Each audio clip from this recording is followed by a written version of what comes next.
Good evening all of you. स्वागत है आप सभी लोगों का हमारे learn math with Aarti Devi के चैनल पर। आप सभी लोगों को हमने बहुत सारे चैप्टर हैं जो हमने अपलोड कर दिए हैं अपने चैनल पर। एलसीएम, एचसीएफ, स्टैटिक्स और काफ़ी चैप्टर हमने अपलोड किए हैं। आप लोगों को अगर उसमें कोई भी सजेशन देना हो तो आप लोग दे सकते हैं हमारे। और सारे हमारे नोट्स जो भी हैं हैंड रिटन नोट्स हैं। और ये सारे जितने भी नोट्स हमने बनाए हैं ये सारे कॉम्पिटिटिव एग्ज़ाम में, यूपी पुलिस एग्ज़ाम हुआ, टीचर के सारे एग्ज़ाम हुए, कोई भी जिसमें मैथ आती, जनरल मैथ जिसमें आता है, ये मैथ सभी में काम आएगी। और हम इन सभी की नोट्स ट्रिक बताते हैं, ठीक है। तो इसमें आप लोग हमारे चैनल को लाइक सब्सक्राइब एंड शेयर भी करिएगा।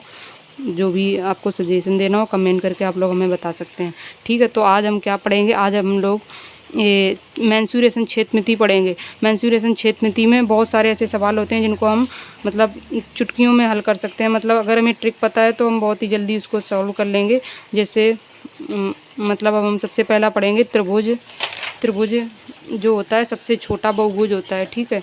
और कोई दो भुजाओं का योगफल ये होता है कि त्रिभुज की कोई भी त्रिभुज है उसमें ये कंडीशन होती है कि त्रिभुज का योगफल जो होता है वो किसी तीसरे भुजा की लंबाई से बड़ा होता है। कोई भी आप कोई भी ले सकते हैं, a plus B greater than C, या a plus C greater than B, B plus C greater than A, कोई भी। और अंतर में क्या होता है, कंडीशन होती है कि कोई भी दो भुजाओं की लंबाई का अंतर तीसरे भुजा की लंबाई के अंतर से छोटा होता है, ठीक। और यहाँ पे मॉड क्यों लगा है, मॉड इसलिए लगा है क्योंकि अंतर कभी कभी ऐसा होता है निगेटिव आ सकता है। तो निगेटिव में आप आपको निगेटिव में कंपेयर नहीं करना है तो उसका मॉड लगा देना है। मॉड से पॉजिटिव हो जाएंगी सारी वैल्यू, तो पॉजिटिव हो जाने के बाद फिर हम अच्छे से कंपेयर कर पाएंगे, ठीक है। तो अब कोण पर आधारित हमें त्रिभुज का क्लासिफिकेशन बताना है कि कितने टाइप के होते हैं। तो कोण के आधार पर अगर हम बताएंगे तो न्यून कोण त्रिभुज होता है और एक होता है अधिक कोण त्रिभुज, समकोण त्रिभुज। तो न्यून कोण त्रिभुज में क्या होता है, इसमें बस एक ही कंडीशन होती है, छोटी एक भुजा पे होती है और एक कोण पे होती है। तो इसमें सारे कोण इसके क्या होंगे, 90 एंगल से कम होंगे। और इसकी जो भुजा होगी सबसे छोटी वाली भुजा, ये भुजा पे कंडीशन है कि सबसे छोटी वाली भुजा का स्क्वायर और लेस देन प्रथम भुजा का स्क्वायर प्लस दूसरी भुजा का स्क्वायर। कोई भी बस छोटी भुजा का आपको स्क्वायर कर देना है, लेस देन वो दोनों जो पहली भुजा और दूसरी भुजा के स्क्वायर को ऐड कर देना है। फिर उसके बाद अधिक कोण त्रिभुज में क्या होगा, इसमें एक कंडीशन कोण पे ये होती है कि इसका एंगल कोई भी एक कोण 90 एंगल से बड़ा होगा। और उसकी जो बड़ी भुजा, और यहाँ पे हाँ भुजा में कैसा कंडीशन होगा, भुजा में ऐसी कंडीशन ली जाएगी जो सबसे बड़ा एंगल होगा उसके सामने वाली जो भुजा होगी, हाँ ये भी एक होता है कि जो सबसे बड़ा कोण होगा उसके सामने वाली भुजा भी सबसे बड़ी होती है। तो सबसे बड़ी वाली भुजा का स्क्वायर जो होता है वो ग्रेटर देन बाकी दो भुजाओं के स्क्वायर के योगफल के बड़ा होता है। बाकी दो भुजाओं के स्क्वायर का योगफल से बड़ा होता है। फिर उसके बाद आ जाइए समकोण त्रिभुज। समकोण त्रिभुज में क्या होता है, ये तो आपको लोगों को पता ही होगा कि ये पाइथागोरस प्रमेय से होता है। पाइथागोरस प्रमेय वही होती है कर्ण का स्क्वायर बराबर लंब का स्क्वायर प्लस आधार का स्क्वायर। और ये जो दोनों जो कंडीशन बनी है न्यून कोण त्रिभुज अधिक कोण त्रिभुज, ये इसी से बनी है समकोण त्रिभुज से। क्योंकि अधिक कोण त्रिभुज है तो उसमें ग्रेटर लग गया और न्यून कोण त्रिभुज है तो उसमें लेस देन हो गया। तो ऐसे याद रख सकते हैं आप लोगों को, अगर याद नहीं रहता तो इस हिसाब से भी याद रख सकते हैं, ठीक है। समकोण त्रिभुज में एक कंडीशन वो होती है कि एक एंगल 90 डिग्री का होता है। तो एक एंगल क्या होता है, जैसे ये जो फिगर बना है, जैसे ये वाला फिगर है, इसमें हमने एक एंगल ए बी सी, तो इसमें बी एंगल जो है ये होता है 90 एंगल का, ये होता है 90 एंगल का।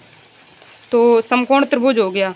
फिर उसके बाद अब समकोण त्रिभुज में और क्या होता है, और भी कुछ चीज़ें पूछ सकते हैं, जैसे कि समकोण त्रिभुज का क्षेत्रफल क्या होता है। तो एक ये फॉर्मूला लग जाएगा, 1/2 गुणित आधार गुणित ऊंचाई, base into height corresponding altitude, उसका और ऊंचाई क्या होगी, उसका जो करस्पॉन्डिंग एल्टीट्यूड होगा, जो उसका लंब होगा उस पर, वही उसकी हाइट ली जाएगी। एक ये होता है, ऐसा एक और होता है फॉर्मूला। तो चलो ये वाले फॉर्मूले को हम लोग देखते हैं ये कैसे आया है, ठीक है, इसको समझेंगे।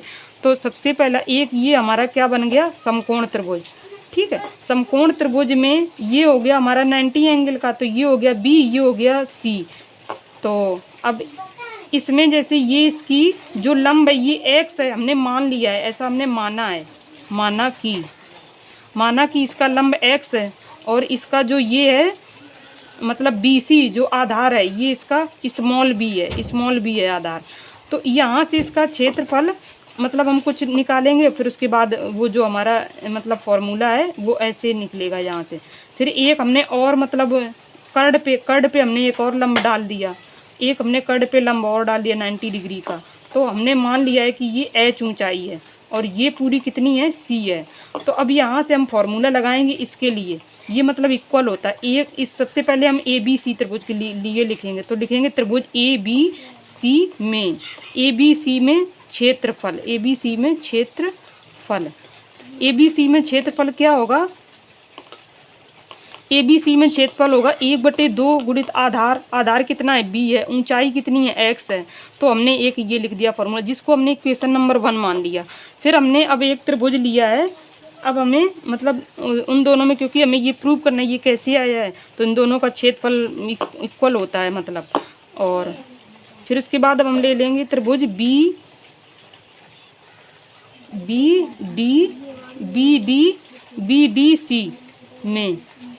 डी सी में क्षेत्रफल निकालेंगे वही वाला फॉर्मूला लगाकर।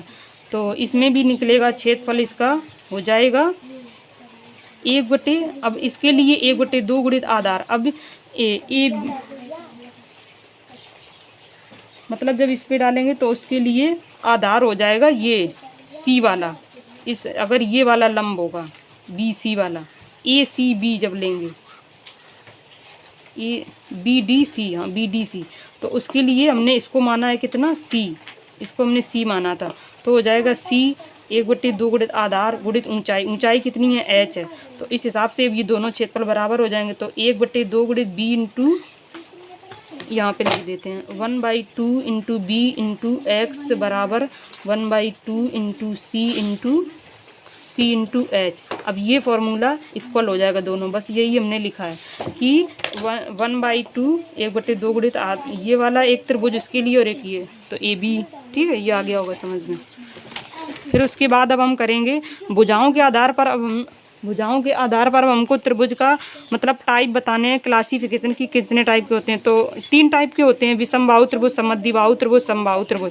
विषमबाहु त्रिभुज में आपको नाम से ही पता चल रहा होगा कि विषमबाहु मतलब विषम मीन्स सम नहीं होगा, तो विषमबाहु बाहु मीन्स भुजा, तो ऐसे भी आप लोग याद रख सकते हैं जिसकी भुजाएं एक भी समान हो। समद्विबाहु में क्या होगा, सम माने समान, मतलब ऐसे याद रखने का एक मतलब मेरे हिसाब से एक ये वो है, मतलब जहाँ तक मैंने समझा है कि सम मीन समान और द्वि मतलब 2 और बाहु मीन्स भुजा, तो जिसकी 2 भुजाएं समान हो ऐसे याद रखते हैं, जिसकी 2 भुजाएं। समबाहु मतलब समान और बाहु मीन्स भुजाएं, तो मतलब समबाहु सभी भुजाएं समान और तीनों भुजाएं।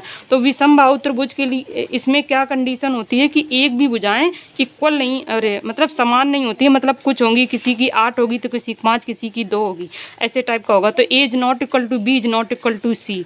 तो ऐसे भी क्वेश्चन बन सकता है कि जब तीनों भुजाएं इक्वल ना हो तो कौन सा त्रिभुज होगा, तो होगा विषमबाहु त्रिभुज। तो विषमबाहु त्रिभुज का क्षेत्रफल कैसे निकालते हैं, विषमबाहु त्रिभुज का क्षेत्रफल ऐसे निकालते हैं कि √s into S minus A S minus B S minus C, बस ऐसे नहीं। और जहाँ पे s क्या होगा, s होगा a plus b plus c by 2। इसको क्या कहते हैं, s को कहते हैं अर्ध परिमाप। s equal to a plus b plus c by 2, इसको कहते हैं अर्ध परिमाप या सेमी पैरीमीटर। अर्ध परिमाप या सेमी पैरीमीटर, सेमी पैरीमीटर होता है, ठीक है। तो फिर ये तो आ गया होगा आप लोगों को समझ में, क्योंकि इतना मतलब इजी है, बस इसमें ऐसे लगा देना है। कभी भी किसी की भुजाएं कुछ भी दी हो, 2 3 जैसे 5 दी हो, फिर उसके बाद बस निकालना है हमको क्षेत्रफल। तो कैसे, बस ऐसे ही निकाल देंगे इसको। समद्विबाहु त्रिभुज में क्षेत्रफल क्या होता है, इसमें समद्विबाहु त्रिभुज में वही वाला लगाएंगे एक, मतलब ये फॉर्मूला जो होता है 1/2 गुणित आधार गुणित ऊंचाई, ये मतलब सभी त्रिभुज के क्षेत्रफल में मतलब अलाउ हो जाता है, मतलब तो इसलिए यहाँ पे भी ऐसे ही लग जाएगा 1/2 गुणित आधार हमने यहाँ पे b मान लिया, ऊंचाई को h मान लिया, तो यहाँ भी। और एक इसका समद्विबाहु त्रिभुज का एक फार्मूला और होता है, समद्विबाहु त्रिभुज का मतलब हाँ निकाल सकते हैं उसको, उसमें थोड़ा टाइम लगेगा, मतलब वो थोड़ा मतलब मानना पड़ेगा। फिर उसके बाद इससे भी निकाल सकते हैं, इससे भी निकाल सकते हैं। एक दूसरा और होता है। फिर उसके बाद आ जाइए समबाहु त्रिभुज। समबाहु त्रिभुज में यही करेंगे जिसकी तीनों भुजाएं समान होती हैं।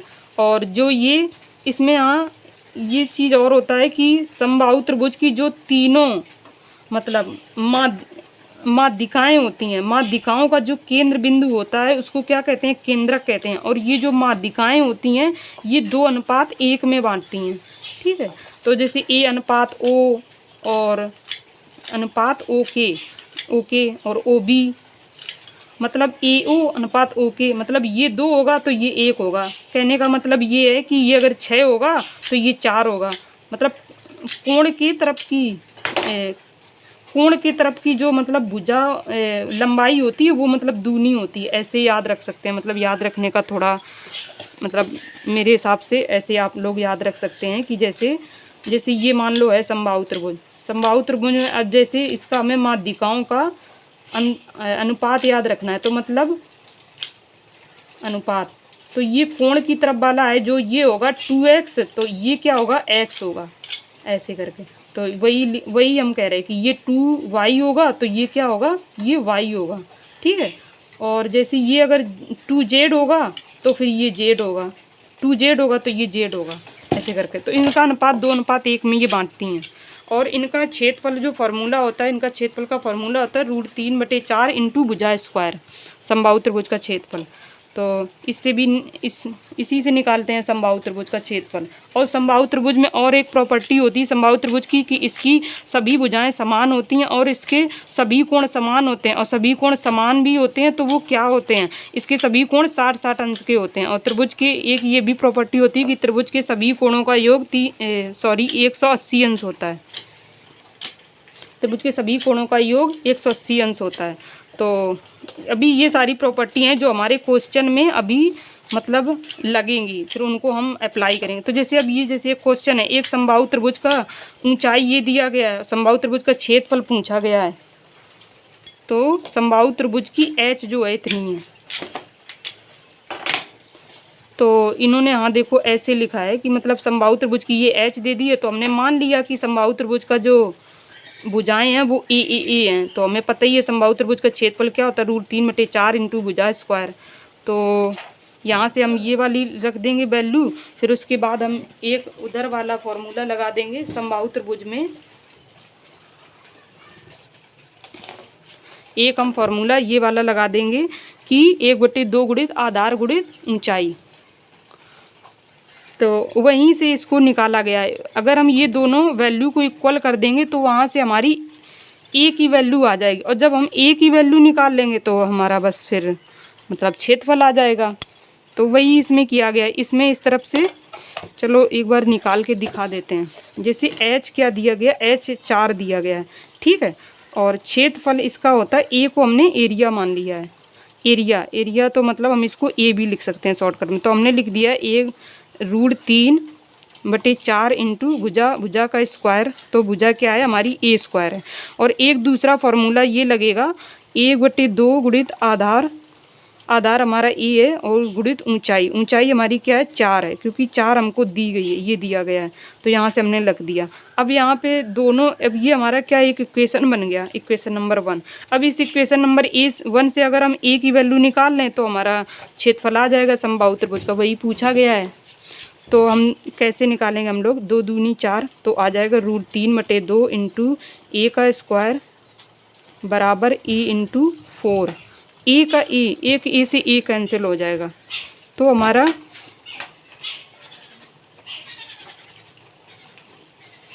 एक ए बचा है। तो यहाँ पे हो जाएगा 4 दूनी 8, 8/√3। ए की वैल्यू आ जाएगी 8/√3। अब हमें क्षेत्रफल निकालना है। तो क्षेत्रफल का फॉर्मूला लगा देंगे जो हमारा था, 1√3/4 इंटू भुजा का स्क्वायर, मतलब 8 इंटू 8/√3 इंटू √3। तो √3 से एक √3 कैंसिल हो गया, 4 दूनी 8, 8 दूनी 16, 16/√3 आया आंसर। वही शायद आ भी रहा है। हाँ देखो वही आया क्षेत्रफल इसका। यहाँ पे क्षेत्रफल स्क्वायर में होता है, ये क्यूब गलत लिख गया है।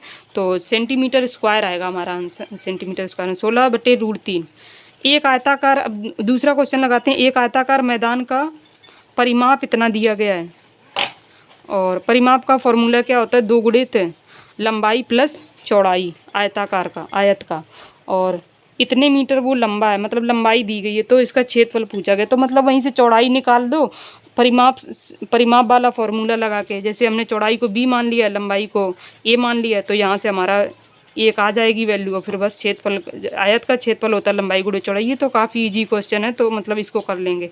फिर उसके बाद जैसे लंबाई अगर ये b इंटू इतना दिया गया, क्षेत्रफल इतना दिया गया, तो परिमाप पूछा गया है, तो लंबाई, तो क्षेत्रफल जैसे ये दिया गया 189 स्क्वायर, तो सबसे पहले फॉर्मूला लगा लेंगे लंबाई गुणे चौड़ाई, यहाँ से b हमारा एक आ जाएगा, तो b की वैल्यू आ जाएगी, परिमाप का फिर फॉर्मूला लगा। ये भी काफ़ी इजी क्वेश्चन है। फिर उसके बाद हम त्रिभुज की जो भुजाएं दी गई हैं, त्रिभुज की भुजाएं जैसे 6, 8, 10 दी गई हैं, तो इसका क्षेत्रफल पूछा गया है, तो इसका क्षेत्रफल हम सबसे पहले चेक करेंगे कि ये पाइथागोरस प्रमेय से मतलब लग रहा है कि नहीं, मतलब अरे पाइथागोरस प्रमेय इसमें सेटिस्फाई हो रही कि नहीं, लागू हो रही कि नहीं। तो अगर वो सेटिस्फाई हो रही तो हम वही वाला फॉर्मूला लगा देंगे, 1/2 गुणित आधार गुणित ऊंचाई समकोण त्रिभुज का क्षेत्रफल। अगर वो पाइथागोरस प्रमेय मतलब सेटिस्फाई हो रहा है, उसका अगर नियम यहाँ पे फॉलो हो रहा है कर्ण स्क्वायर, तो हम वही वाला फॉर्मूला लगा देंगे, नहीं तो फिर एक और है विषमबाहु वाला, विषमबाहु त्रिभुज का जो फॉर्मूले का वो होता है उससे तो आ ही जाएगा। तो 10 का स्क्वायर हमने किया तो 100 आ गया, 8 8 64 और 6 छक्का 36 को करेंगे, तो इसका मतलब हाँ ये है। तो 6 8 10, 6 8 10 जो होती है पाइथागोरस त्रिक होती है, मतलब ये एक उसका पाइथागोरस प्रमेय का पालन करती है। तो यहाँ से हमें पता चल गया कि इतना आधार होगा, इतनी ऊंचाई होगी, तो यहाँ से हमारा क्षेत्रफल कितना आ गया 24, तो हमारा आंसर क्या होगा 24 होगा। अब हम चलेंगे घन, घनाभ, बेलन, शंकु, गोला, अर्धगोला, इसके बारे में हम फॉर्मूले पढ़ेंगे सारे, फिर उसके बाद हम इनके कुछ क्वेश्चन सॉल्व करेंगे।